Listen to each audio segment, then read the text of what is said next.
Morjesta, mä oon Tomi ja mä aion nyt kertoa sulle, kuinka sä voit aloittaa karaten. Siihen perään mä kerron vielä oman vastaukseni 5 kysymykseen, joihin mä olisin halunnut tietää vastauksen ennen ensimmäistä karatetuntia. Karaten aloittaminen on helppoa, sun ei tarvitse kuin toimia ja mennä harjoituksiin. Ensimmäiset harjoitukset on yleensä ilmaiset, jolloin sä voit mennä kokeilemaan sitä harjoittelemista ilman, että sun tarvitsee vielä sitoutua yhtään mihinkään. Varusteinakin aloittamiseen soveltuu ihan pelkät sisäliikuntavarusteet ilman kenkiä. Karateseuran löytäminen on isossa kaupungissa yleensä melko helppoa, ja kun seura löytyy, niin alkeiskursseja järjestetään alkukeväästä ja syksyllä. Jos innostus iskee, mutta alkeiskursseja ei ole käynnissä, sä voit laittaa seuralle viestin ja tiedustella, pääsisikö sinne mukaan jo nyt. Ei välttämättä tarvitse odottaa sinne alkukevääseen tai syksyyn asti. Pienillä paikkakunnilla seuroja on yleensä vähemmän. Voi olla, että sä joudut matkustamaan naapurikaupunkiin asti harjoituksiin, mutta mikäli se seura löytyy sieltä naapurikaupungista, se on yleensä sen arvosta. Seura tilahtuu uusista harrastajista, oo aktiivinen, laita viesti ja mene kokeilemaan. Mä laitoin tuohon videon alle linkin, josta sä löydät aika kattavasti eri karateseuroja ja muitakin kamppailulajeja harjoittavia seuroja Suomessa. Ensimmäinen asia, jonka mä haluan sulle sanoa, on, että karate soveltuu kaikille ihmisille ikään ja ruumiinrakenteeseen katsomatta. Aloittaaksesi karaten sun täytyy olla yleensä vähintään 13-vuotias, mutta tää riippuu seurasta. Yläikärajaa ei ole, ja mullakin on treenikaveri, joka on aloittanut karaten yli 50-vuotiaana. Opetuksessa otetaan huomioon jokaisen osaamistaso ja fysiikka, ja opetus räätälöidään sen mukaisesti. Tärkeintä on mainita rajoitteesta opettajalle ja pitää ne myös mielessä, kun sä treenaat. Karatea aloittaessa sun ei välttämättä kannata ensimmäisenä kiinnittää huomiota tyylisuuntaan. Tyylisuunnissa on eroja lähinnä tekniikoiden suorittamisessa. Joissain tyylisuunnissa tekniikat on yleensä joustavampia ja joissain taas vähän suoraviivaisempia. Ne on kaikki silti karatea ja eri tyylisuuntia ei pidä vähätellä tai ylistää.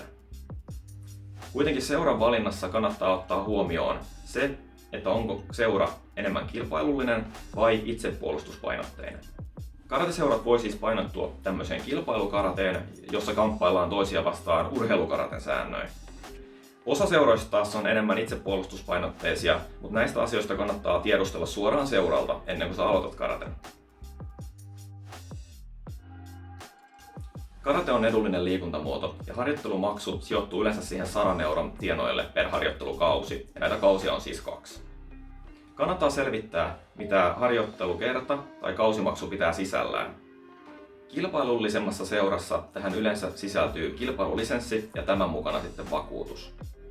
Jos taas seura ei ole kilpailullinen, eikä tähän harjoitusmaksuun kuulu lisenssiä, eikä tämän mukana vakuutusta, seurat yleensä suosittelee ottaa erillisen urheiluvakuutuksen.